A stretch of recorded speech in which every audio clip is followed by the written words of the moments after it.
Bismillahirrahmanirrahim. Assalamualaikum warahmatullahi wabarakatuh. Perkenalkan, nama saya Kori Aprisandi. Saya dari kelompok 2. Saya ingin menjelaskan tentang tugas kami, yaitu tentang neraca pembayaran. Jadi neraca pembayaran merupakan suatu ikhtisar yang meringkas transaksi-transaksi antara penduduk suatu negara dengan penduduk negara lain dalam jangka waktu yang tertentu, biasanya 1 tahun. Nah, neraca pembayaran ini juga mencakup pembelian dan penjualan barang atau jasa, hibah dari individu dan pemerintah asing, finansial umumnya. Neraca pembayaran terbagi atas neraca transaksi berjalan dan neraca lalu lintas modal dan finansial, dan juga item-item finansial lainnya. Transaksi dalam neraca pembayaran ini dapat dibedakan dalam 2 macam, yaitu transaksi debit dan juga transaksi kredit. Saya akan menjelaskan transaksi debit. Transaksi debit ini ialah transaksi yang menyebabkan mengalirnya arus uang ataupun devisa dalam negeri ke luar negeri. Transaksi ini juga disebut transaksi negatif, yaitu transaksi yang menyebabkan berkurangnya posisi cadangan devisa negara. Terus yang kedua yaitu transaksi kredit. Transaksi kredit ialah transaksi yang menyebabkan mengalirnya arus uang ataupun devisa dari luar negeri ke dalam negeri. Nah, sedangkan tadi kan yang debit itu dari dalam keluar. Kalau yang debit ke kredit ini dari luar negeri ke dalam negeri. Transaksi ini juga disebut dengan transaksi positif, yaitu transaksi yang menyebabkan bertambahnya posisi cadangan devisa negara. Ya, mungkin itu saja yang dapat saya sampaikan. Saya Azhar Tuljana akan menyambung penjelasan dari Kori Aprisandi.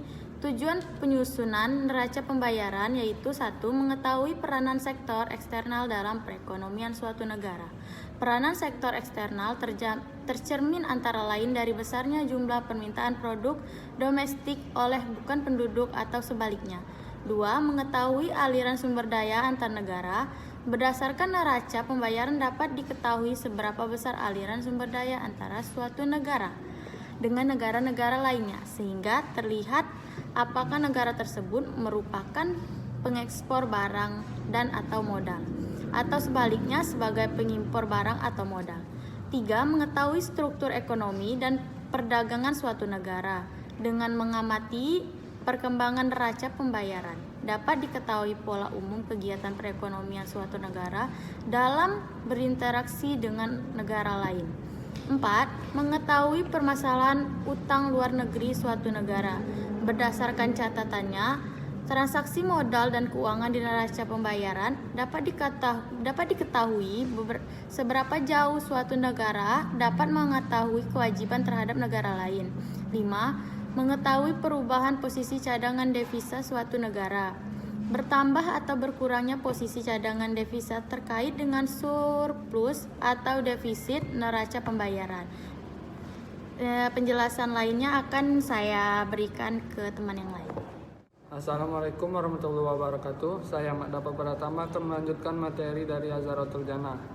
Komponen neraca pembayaran yang saya ketahui. 1. Transaksi berjalan atau current account. Current account merupakan bagian dari neraca pembayaran yang berisi asus pembayaran dalam jangka pendek. Mencatat transaksi ekspor-impor barang dan jasa yang meliputi terdiri dari 1. Ekspor dan impor. 2. Net investment income. 3. Net transfer atau transfer unilateral. 2. Neraca modal.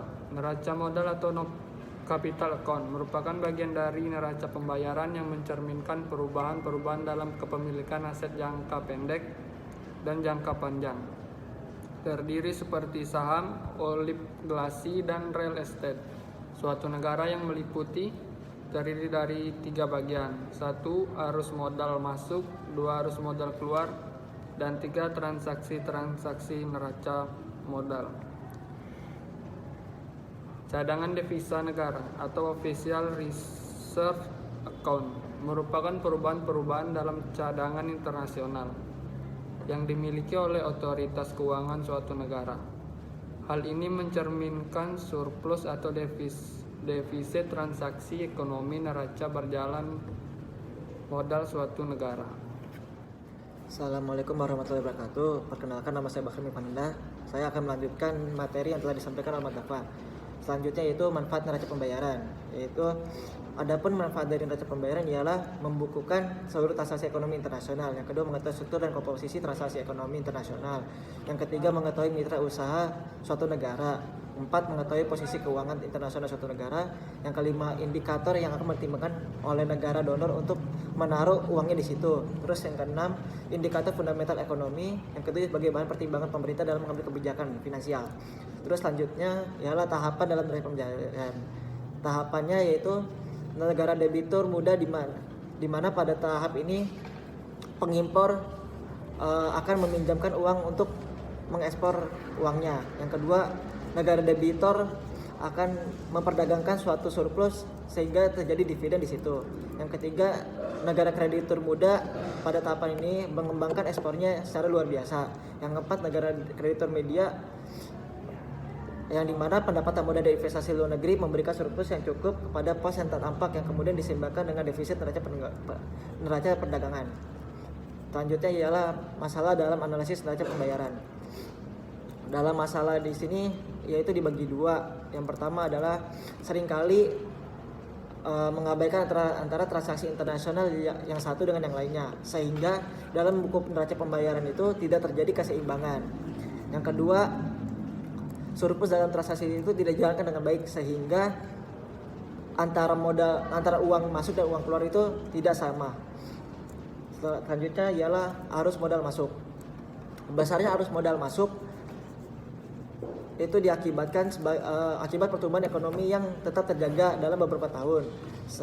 Dan juga dalam mengelola arus modal masuk ini merupakan suatu tantangan yang sulit, sehingga negara-negara emerging perlu ibaratnya kayak menjaga stabilnya keuangan. Seperti yang diketahui, untuk menjaga stabil moneter harus seimbang antara uang masuk dalam negara dan juga uang keluar dalam negara. Dan terakhir ialah utang luar negeri. Utang luar negeri atau pinjaman luar negeri adalah sebagian dari total utang suatu negara yang diperoleh dari kreditor di luar negeri. Dalam jangka pendek, utang luar negeri ini sangat membantu pemerintah dalam menutup defisit anggaran pendapatan dan juga belanja negara akibat pembangunan dan segala macamnya. Pinjaman luar negeri seringkali dianggap suatu momok karena masyarakat menganggap bahwa semakin banyak utang luar negeri berarti semakin banyak aset juga yang akan dijual oleh negara. Padahal patokan utang negara itu dilihat dari PDB setiap tahunnya. Sekian dari saya, kurang lebihnya mohon maaf. Assalamualaikum warahmatullahi wabarakatuh. Ya, jadi itulah pemaparan dari kelompok kami. Kesimpulannya yaitu neraca pembayaran mencakup pembelian dan penjualan barang dan jasa, hibah dari individu dan pemerintah asing, dan transaksi finansial. Tujuan utama neraca pembayaran yaitu memberikan informasi kepada pemerintah tentang posisi keuangannya, khususnya yang terkait dengan hasil praktek hubungan ekonomi dengan negara lain. Saya akhiri, wabillahi taufiq wa hidayah. Wassalamualaikum warahmatullahi wabarakatuh.